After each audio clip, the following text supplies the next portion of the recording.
The very talented Skywalker Beats coming at me with the theme song here for the Rock Survival Podcast, sponsored by Dean College. My name is Quinn Alexander. I'm joined by the international man of mystery, Curran Coakley, also a broadcast intern. How you doing? Good. How about yourself? I'm doing really good, man. Also got Jacob Munch. Great to be here, Quinn. How you doing, Jacob? Oh, awesome. Love a long homestand, and the Rocks are in the midst of one right now. 6 games done, 3 to go. My special guest joining us today is Keagan Calero, second baseman / right fielder for the Rocks. How you doing, Keagan? Doing well. Thanks for having me. Of course, dude. Thank you so much for joining us. Keagan, we're going to get right into it, man. Just first of all, thank you for joining us. It's great to have you, man. And you play the game with such a bright energy and such a just a true love for the game, and it's so apparent. And I'm just curious, man, what to you does baseball mean? What has it meant to you throughout your life? First of all, appreciate that. Yeah. It's a huge compliment. Obviously, I try to play every day with a lot of energy, chip on my shoulder, come and play hard. And I love this game a lot. I've been playing it since I was little. Got a big baseball background with my family and everything. My dad playing a couple years in the Houston Astros organization, and I got an uncle, Kiko, who played good amount of years in the bigs pitching, so obviously kind of born into this lifestyle. But I don't know, just something about the game, man, just different than any other sport you play. It's just difficult. There's no other game you fail more than you succeed and keep on going. So I think that's why you keep on coming back. It's just because it's so hard to do and you're trying to find a way. So I don't know. I just play every day hard, and I know I'm gonna fail a lot more than I succeed, so just doing it with a smile on my face and doing it hard. So this is your first full season playing every single day, Keagan. We were just talking about it before the show. How have you adjusted to that, being a everyday player now for the first time for a full year? It's cool. It's obviously a blessing. Difficult. You play 6 times a week, every Tuesday through Sunday, 9-inning games, so definitely does a toll on the body, especially coming from college. Last year, you only play about 4 or 5 games a week, and last year was my first year. I came about halfway through. Was more of like a role player, kind of a bench guy, playing every 2 or 3 games. Definitely an adjustment. The body's been feeling it, but again, just doing what I got to do at home, eating the right food, stretching, drinking water, and just trying to show up every day feeling good. So like you said, you're an everyday starter now. Can you talk to me a little bit about just the trust that Doc Edmondson is putting in you, and just what that process, what that relationship has been like with him? Yeah, Doc's the man. Honestly, not another coach I'd want to play for, especially in this league. Professional is my second year coming into it. He's done a great job kind of adjusting me into it. We got a new team, whole new set of guys and stuff, and trust me a lot. And I think it's just because I come every day ready to go. I come every day playing hard, and they know what I'm going to bring to the table. Regardless if I fail or succeed, I'm going to go at it with all I got. And if not, then you know I'm bringing to the table. So it is what it is. And Doc's an amazing guy to come for. It's easy to play comfortable and relax for him. We've definitely seen that trust kind of come through because, yes, you have been an everyday player, but you've also been an everyday player at multiple positions. We've seen you at second. We've seen you in the outfield. So just personal preference. Would you rather play in the infield or the outfield? If I have a bat in my hand, it does not matter where I'm playing in the field, to be honest. If I'm in the lineup, I'm good to go. So I'm comfortable anywhere I play. The same answer he gave me. So yeah, it's true. I believe it. I believe it. He's PR trained. Yeah. Could you talk to me a little about what are, like, how do they differ? Like, how does the mentality of an infielder differ from the outfield? Obviously, it's a little more lonely. It's a little quieter in the outfield. Yeah. 2 completely different positions. So growing up, I was always a shortstop my whole entire life. Yep. From high school, my first couple years of college, I was a shortstop. Different mentality because shortstop, you got to be ready for anything. Kind of a huge position on the field. So just taking ground balls every day and seeing it from the bat on the ground, and different point of view. And then my last year of college, second to last year of college, they put me in the outfield, and just kind of seeing the ball from a completely different view. You know what I'm saying? You're way farther away. You're seeing the ball from the air, and it's mostly just getting used to the adjustments of the view and the preparation, like stepwise and all that stuff. But after a lot of struggle, a lot of fail, I feel like I've gotten pretty comfortable at doing that. So. What feels better for you, making a diving catch in the outfielder, throwing someone out, or turning a clean double play on the infield? Defensively, there's nothing like hosing someone at the plate. When someone tries to score on you and you hose them at the plate, there's no better feeling than that.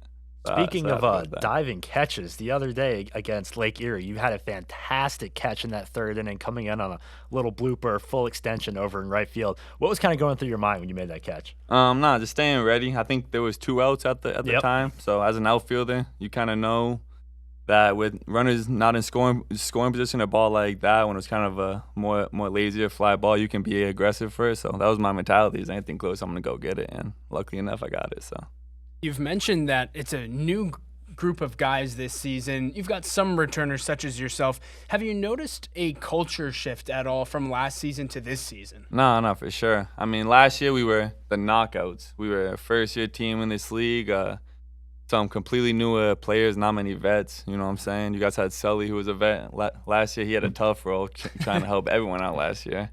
But a lot of returners coming in this year, a lot of guys with a little more experience, kind of knowing what's going on throughout the season, how to maintain themselves and how to handle certain situations. And we also have a lot of new guys this year too, but a lot more guys helping in and chipping in to help. So just a lot smoother going into the transition of things. What do you think are some of the things that you guys have done better this season, like at least on the field product-wise or culture-wise, that maybe took you a little bit longer to figure out last year? Yeah, so last year I finished my year at Dayton. I think I came about end of June. So I came a couple weeks late, and when I first came in, it kind of felt like everything was lost a little bit. Everyone's trying to find their roles, and the players and the coaches, I think, at the time, just trying to figure out how they wanted to handle situations, how they wanted to try and flip the page of the losing that was happening. And this year, obviously, we got a lot of guys coming back, so a lot of better understanding of who does what on the team, what kind of roles we play, and some great fillers coming in for some of the guys that we lost. And yeah, man, I think that the guys get along really well together. We got a great group of guys. Coaches obviously awesome, and everything so far is clicking. A lot of work to do, but definitely a step in the right direction. That bond in the locker room just seems so tight between all the guys and the coaches. And I just want to ask, what's your relationship with Doc like? What's the kind of the bond between you two? Nah, for anybody who knows me and Doc, they know that we always mess around with each other. I always be bumping into him or like throwing a little joke, roast at him or something. He does the same thing back. So we got amazing chemistry off of the field. I think we both know when it's game time, we kind of lock it in. But off of the field in the clubhouse, he's awesome guy. I know I can talk to him about anything. We can joke around. We can get serious. And I know that everyone on the team feels that way about him. So it's just really comforting and easy to play and be yourself when you have a guy like that, you know. Having a coach that's really also a friend, it just motivates you to want to play so much harder for that guy because Yeah. you feel like they're genuinely invested in your success. You know, Yeah, so yeah. I think that does come through from Doc to everyone. Definitely, and especially kind of having coaches, vice versa, having coaches who are very strict and very like by the rules and very. It's hard to play for a coach like that and play loose and be comfortable playing for a coach like that. So having Doc, I think everyone can agree. It's not like playing for any other coach, man. It's awesome. It's awesome, it really is. He has prided since he first got to the organization last year that he just wants all players, whether they're joining the team for the first time or have been here since day one last year, to be themselves and for you to be yourself, etc. How comforting is that to know you can just be yourself as soon as you walk in the door, even if it's a new setting? No, again, it makes you play better. You know what I'm saying? When you show up to the field, you don't have to try and be someone you're not. You don't have to try and do the extra, the whatever you call it to be better. You just got to show up and be yourself. And Doc will recruit you for who you are. So if you show up and you try to be someone else, then you're not doing your job. So I just got to show up and play hard, do what I'm supposed to do what he recruited me for. So it makes it easy for me playing for a guy like a Doc because I just got to show up and have fun and play hard. So. How did your path with Doc cross at UMass Lowell, or when did you guys? Yeah, so I went to high school at Spalding in New Hampshire, Rochester, New Hampshire. So when I was getting recruited from UMass Lowell, which is where I ended up committing to and going for my first 2 years, Doc was the assistant coach there at the time. So during some of those recruiting trips, he would come to see me in high school and play. And on my visit, he was actually the one to walk me around and stuff. So me and Doc definitely had a history kind of before it all brought us back here. You mentioned UMass Lowell, and obviously you played for Dayton to finish out your college career, both of those being Division I baseball schools. And how did you think playing Division I baseball kind of helped you prepare for getting to the pros? Division One's a great level of college. I mean, obviously anyone in high school is trying to get to that level. Division One's the dream. It doesn't mean you made it or anything. It's the same exact work as if you go JUCO. If you go Division 3, we got the Division 3 Player of the Year on our team, and he's exactly where I am now. So, but the Division 1 level is good. My first couple years, I struggled. I think I got outperformed a little bit, and it made me work harder. It made me kind of understand where I had to become the player I am, and yeah, so. The competition is good, but it's nothing crazy. You know what I'm saying? The professional baseball is definitely a little more advanced, but once you get it, and baseball's baseball. So anywhere you go, it's the same. Speaking of your time with Dayton, you and I have talked a little bit about this game. You had a game in this Commonwealth against the University of Massachusetts where Dayton won 32-14. Yeah. What was it like being part of a team to score 32 runs in a game? That was probably the craziest game of baseball I ever played in my life. I remember I played center field and I led off. It was like a 6-hour game, something crazy. We were supposed to have a doubleheader. We only played one. It was a doubleheader. Yeah, no. It was like time-wise. It was supposed to be, but obviously they had to switch it up. But I think I had 10 at bats that game. Man. That was insane. I think I went like 6 for 8 with 2 walks, something insane that day. But I remember going back, just absolutely falling asleep, passing out, and then waking up to see it on SportsCenter the next day. It was on SportsCenter, like, it was actually, shout out Ryan Coleman, outfielder for UMass Amherst. He came in, hit a grand slam, and this was on ESPN. When he came in, he hit a grand slam, like, Ryan Coleman hits a grand slam to cut the lead to 20 runs, down by whatever. So shout out Ryan Coleman. But that was a crazy game. The Chris Paul hits a huge 3 to cut the lead You know to what I'm 42 saying? of UMass. Exactly. Make it sting a little less. That's awesome. How do you think, what are some strengths that players who have Division I experience coming into professional ball, what are some strengths that players with D1 experience have, and maybe what are some strengths that guys that come in from D3 backgrounds have over D1 guys? Yeah, I would say obviously a lot of better like high school recruits and stuff kind of end up in Division 1, so you may be seeing a lot more like better arms and better players in Division 1 and stuff. But again, the baseball is the same. I think Division 1 plays more games and has more rules with coaching and practicing and stuff. But to be honest, I'm not like a huge believer in the whole like Division 1 and Division 3 and all that stuff. So I don't know. I don't think too much about that. I think if you're good, you end up where you're supposed to be. So if you're good, they'll find you. Exactly. You know what I'm saying? If you're good enough, they will find you. Exactly. Who do you credit your development to the most before coming to professional ball? Is there anyone in your life that really was integral in that? Nah, definitely my pops. My father kind of taught me everything I knew about baseball. Just being born into that baseball background. He born and raised in Puerto Rico. He ended up playing a couple of years professional in the Houston Astros organization. So his IQ and his background in baseball is pretty successful. So I definitely listen to him as much as I can. And every game I'm always talking to him. He's always giving me adjustments and tips and everything to go off of. So definitely my pops. Man. Did that make you an Astros fan? An Astros, yeah. Growing up, I was an Astros fan. I'm a baseball fan, but I was born in St. Louis, so I was definitely more of a Cardinals fan growing up. Do you still root for the Cardinals? Yeah, for sure. So you talked to me as well about you said you're from St. Louis, you grew up mostly in New Hampshire, but your family is from Puerto Rico, your older family, your dad. Yeah. Just talk to me a bit, like how has Puerto Rican culture specifically impacted you and changed, your love for baseball especially?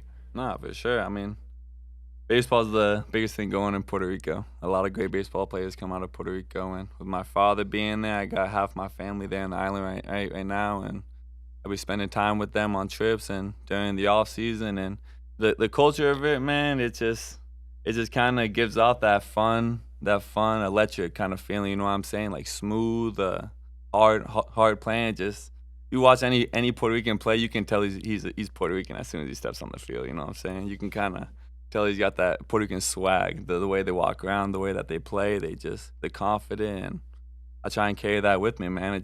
I like it. I love the culture they got behind it. They play with soul. You know That's what I'm the best way saying? to- Yeah, man, passion. They play hard and play with passion, man. And they have fun with it, man. If you're not having fun with it, then I don't know what you're doing. But Have you gotten to watch baseball games in person in Puerto Rico? Oh, Have you yeah. gotten to experience that? yeah, for sure. They have a winter ball leagues. They have some really good winter ball leagues, and obviously you see a lot of the big league guys go there and play and stuff during the off season. So yeah, the baseball day is incredible. You got to live there long term for the first time last summer, right? Yeah, I did this off season. I right after the season, I actually just went there, and I played in a couple winter ball leagues there myself this off season. A couple of the smaller ones. Again, baseball is just the fans and the people. They're just so electric and so much energy. So if you don't come already, then you probably should not come.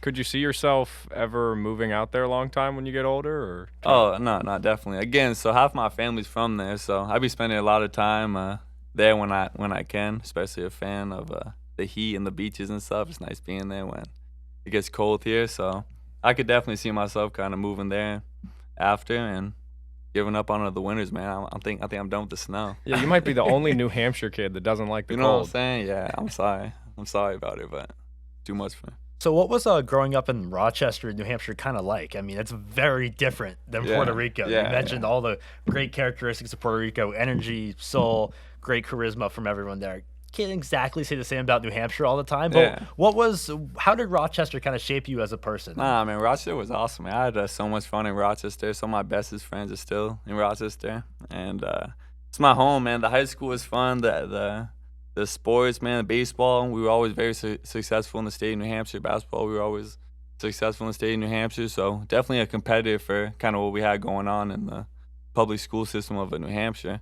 And the people were cool, man. The people were awesome. They showed a lot of love and support. And again, man, shout out to Rochester, man. I got so many friends and family out there, and obviously made me who I am today growing up there. So nothing but love for it. How nice is it to be able to play pro baseball not too far from New Hampshire, just a couple hours? No, it's awesome. I think Rochester's about 2 hours from here. You got to go through the city, but to have friends and family close enough to come if they want to and support. And if I have an off day on Monday or Sunday, kind of like we were talking about before, I have some time, I'm able to go home and relax with my family if I want to. So definitely an advantage for sure. I had a question and I totally forgot it. Oh, right. Just is there something about Rochester maybe people don't know, or something that About Rochester? Yeah.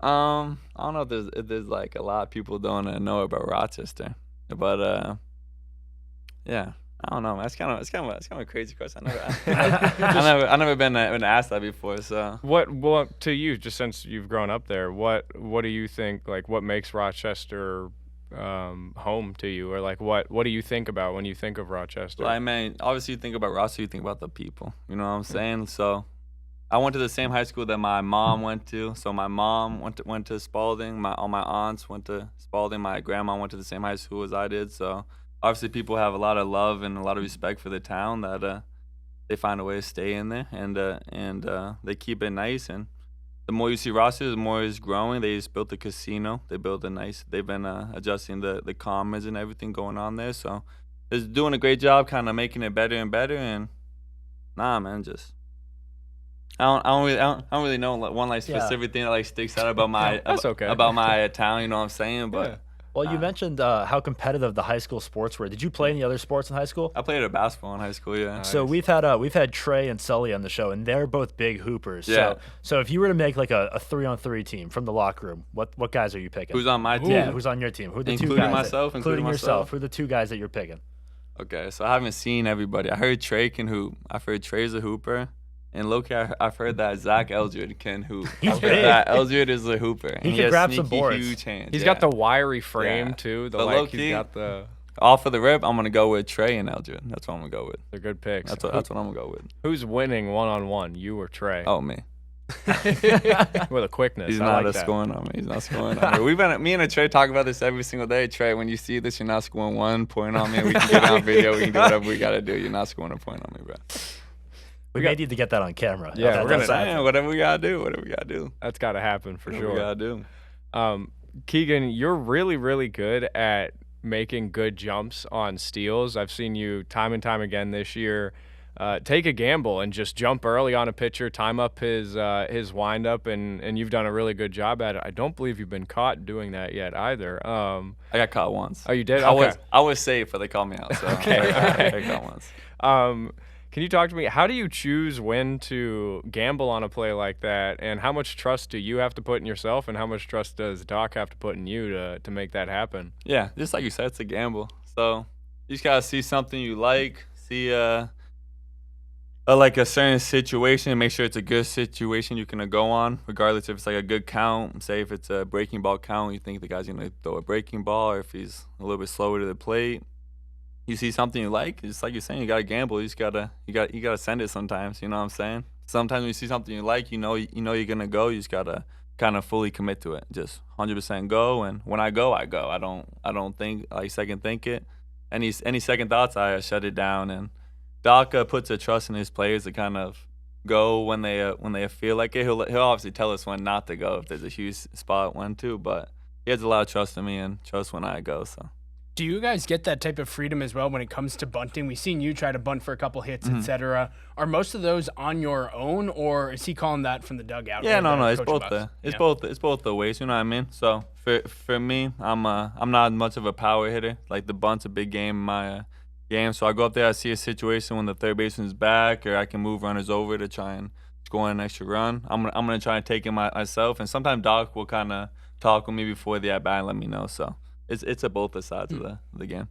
Speaking of the offensive side of things, you've really been moved around in the order a bunch this year. You kind of started the year in the 2-hole, and you slid down to the 9-hole, now back to the 2-hole, and just kind of all over the place, a little bit in the middle of the order. So what was your initial reaction when Doc kind of told you that you were going to be moving around in the lineup? Oh, no. I mean, not much of a reaction. You know what I'm saying? Just, again, if I have a bat in my hand, I'm never complaining. If I'm in the lineup, I'm okay. And if we're winning, I'm okay. So I know a Doc's a big guy that if things are working, if a lineup's a certain way and it's winning, let's go with it, let's rock with it, and I'm on board for that. And vice versa. If something's kind of like not working, he'll try and switch it up a little bit, try and get something going. So I'm on board for whatever's winning, to be honest. Do you change your approach at all being in a different spot in the order? Like, does that actually change your mentality or the way you take pitches? I wouldn't say too much. You know what I'm saying? Obviously in the 9-hole, you're probably gonna see a lot more pitches to hit than a 2-hole. Just kind of the 9-hole has that recognition. You know what I'm saying? Sure. But no matter what, I think I'm trying to stay aggressive, trying to see my pitch and drive it, try not to miss it. So. Yeah. Although these days you do see, a little bit more flexibility with how coaches use their lineups, and you see that 9 spot is, more commonly used for 4 average hitters these days. Obviously, some people still stick to, put your best guys first, but do you still feel like maybe you see the best pitches out of that 9 spot, even given, kind of that mentality shift? No, yeah. I mean, again, a lot of people see that 9 spot as almost a second leadoff hitter. You know what I'm saying? Kind of the bottom of the order, get something going. Yep. So no matter where I am in the order, if I get my pitch, I'm trying not to miss it. You know what I'm saying? And I need to be ready from the first pitch. So what is your pitch? What is the one that makes your eyes light up? I like heaters, and if I get something low and inside, I'll never miss it. Like the golf swing. You know what I'm saying? But I gotta be on. So. Out of curiosity, the difference between pro ball pitching and college pitching is obviously very noticeable. And who would you say the toughest arm you've faced this year is? In a pro ball? Yeah. Ooh, we faced some really good arms. So I'm not too good with the names. So you gotta excuse me for that. We faced a lefty out the pen in Tri-City. Very tall. He was like 6'6", 6'7". I think he was a Spanish guy. Very nasty.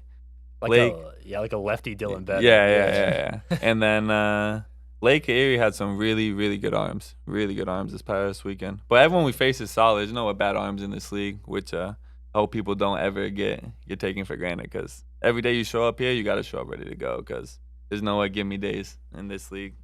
That's what it is.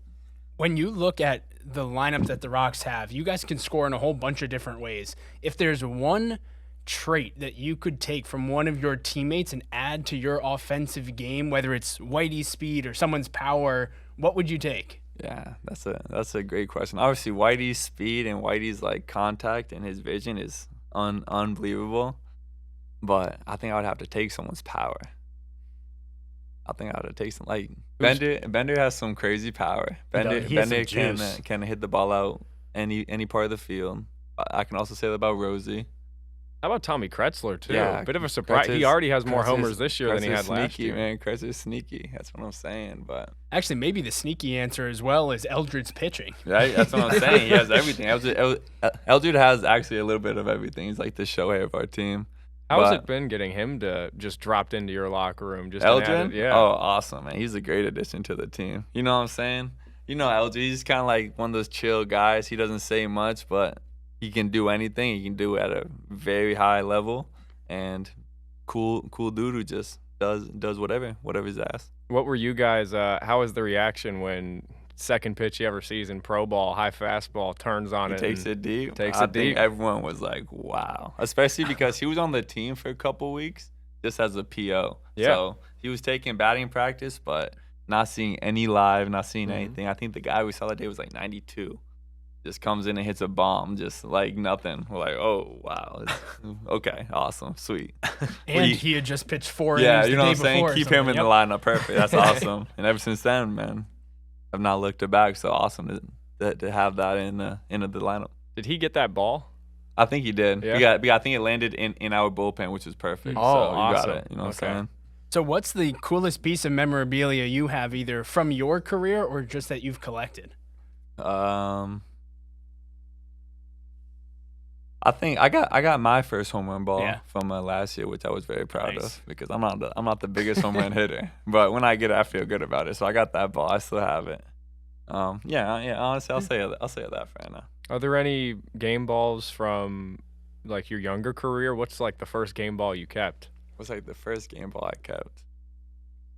I don't know if I remember the exact game ball, like the game, but it had to be in my Roger Allen days, which was like the little league kind of. Oh. what are we called in our Yeah. town? Roger Allen. One of those games when I was 8 and 9, so something like Goes that. way back. I got a T-ball game ball somewhere in my house. I know I have to. I hit a walk-off grand slam in T-ball, so that ball's got to be Wow. somewhere. Legendary. Legendary stuff. There wasn't actually grand slams or walk-offs, but I pimped it, and the other team just assumed that the game was over, just walked off the field, and the game ended. Hey, I'll take it. It's a grand slam in my books. That Oh, kind of moves us. I don't know. I thought but- you were gonna lead on. No, that was that's gonna all lead I into got. a but question. That kind of leads us well into our rapid fire section. So we're just gonna kind of come we're at gonna- you. Yeah. We're gonna do the rapid fire Let's do the segment rapid now. fire let's segment. let's hit the rapid fire segment music too. Oh wow, Oh, we got wow. some music coming. The production quality is getting up here at Dean College for episode 3, guys. this We're is cool, man. This is cool. we're man. bringing stuff up this time around. I'm liking it. Keegan, it's time for our rapid fire get to know you segment. And yeah, just as quickly as you can, we're going to fire off some questions at you. Some of them are baseball related, some of them are not. Do it. And you're going to give me your answer as quickly as you can. Let's do it.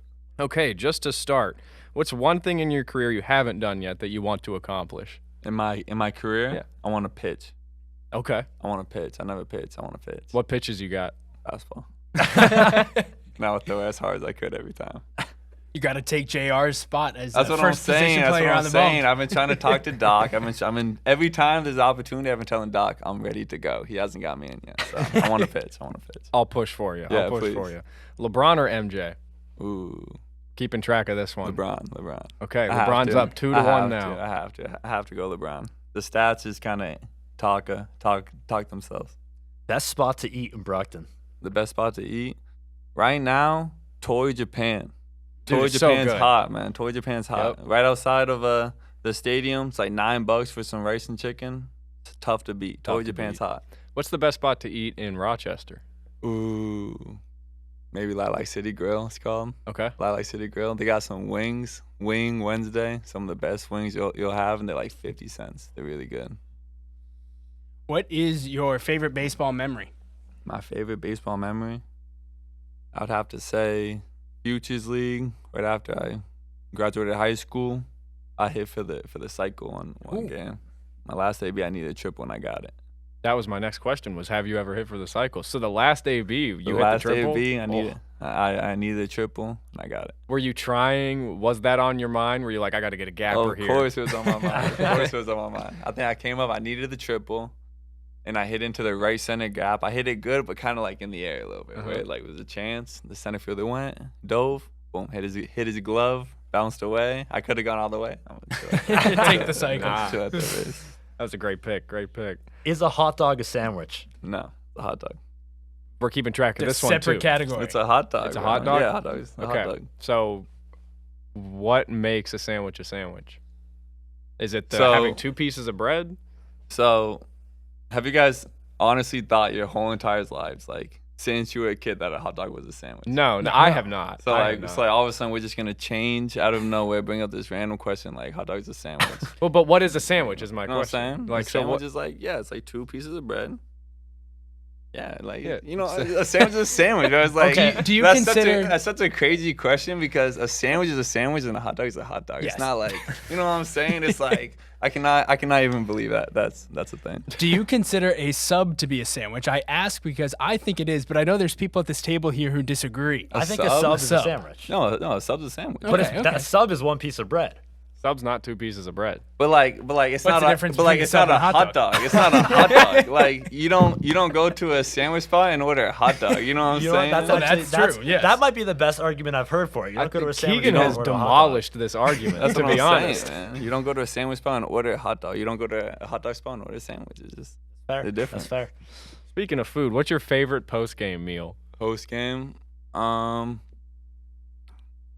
if I could like choose anything, I'd probably like have my mom make me some rice, beans, and chicken. Rice, beans, chicken. She does a really good job at that. So probably some rice, beans, chicken. What's your favorite ballpark you've ever played in? Ooh, LSU. Ooh. Alex Box Stadium. Yep. Freshman year, UMass Lowell. That was the best stadium, the best atmosphere, the best fans. I was a huge LSU fan after I walked out of that. They were awesome. Does that mean you had beef with Bender and White Nah, with his nah. championship I series? was or- I was rooting for Coastals because Okay, obviously okay, I got Bender and I got Whitey on my team. But Alex Box Stadium was an awesome field to play in. What's your number one passion outside of baseball? Outside of baseball, number one passion. That's a great question. So outside of baseball, I don't really do much, man. Like, I I just love it. I love I it. just hang out. I listen to music a lot. I love music. A huge movie critic. Watch a ton of movies. Probably have to say music, to be honest. You man. got a dude, favorite movie? I love music. Movie? Favorite movie? Yeah. Growing up, it was always Gridiron Gang. You ever seen that I a have. movie? Yes. Yo, for those who haven't seen Gridiron Gang, watch it. You're gonna be very motivated, very inspired. So I know who your favorite musician is. We talked about that already. It's Okay. Bad Bunny, right? Yeah, yeah. So what is your favorite? Who's your favorite musician other than Bad Bunny? Do you have? Other one? than Bad Bunny, ooh. So it changes. It changes. I'm a big hip hop guy. I like rap. I would say right now I've been listening to a lot of this rapper called Lucky. This guy named Lucky. If y'all heard of him. I do know Lucky. So I like Lucky, but Bad Bunny, in my opinion, is the best in the world. Cannot change that. I think Bad Bunny's the GOAT. So that's what I got. In the clubhouse, who's the funniest teammate you guys got? Who's the funniest? Ooh, we got some funny teammates. Matt Maloney can make me really laugh. Dylan Ryan can make me laugh. Two pitchers. I'm gonna think about some position guys. Maloney's TikToks are good. Yeah. Maloney's Yep. funny. Just at the way he talks, you can never tell if he's serious or if he's joking. Some of the let me think. Trey can make me laugh. And Rosie, Rosie's funny. That dude is hilarious. and Sati, man, we have a clubhouse full of clowns, man. They're all funny. We got a bunch of funny guys. Okay, when you're listening to music pregame or in batting practice, who is not allowed on the aux? Who is not allowed on the aux? Ooh, what a great question. What a question. So Bender's always on the aux, and Bender does a pretty good job.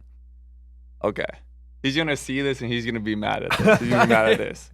But he be playing music from his phone sometimes, and I don't think he should be allowed on the aux. But Mr. Andy Coach Caulfield, I don't know, man. We have a different taste in music. That's a good answer. Yeah, he sent me his new walk-up song the other day. I can attest. Not the best. Not the best. Andy, taste. it's all love, bro. We love you, man. We love you, Andy. We love you, Andy. Bad Boys was a better pick. We're staying with Bad Boys. We're staying with Bad I Boys. love it. I think that's it That's for our all rap. we Do we got. got any more? Nah, that's it. Okay. Any other questions we forget to ask? Anything else that we wanted to get in there? Oh, I'm all I think we're good. good, yeah. Awesome, Keagan, man. you got any messages Nah, for man. the fans? Anything you want to get out Nah, there? not much, man. I appreciate you guys having me, man. I had a blast coming on here, man. Of Thank you course, guys for coming dude. on here. Of course. So we will kick it over to our second segment in just a little bit. Keagan, thank you so much for joining us. Thank you guys. Appreciate it. So the Rock Survival Podcast, Episode 3. We'll be right back.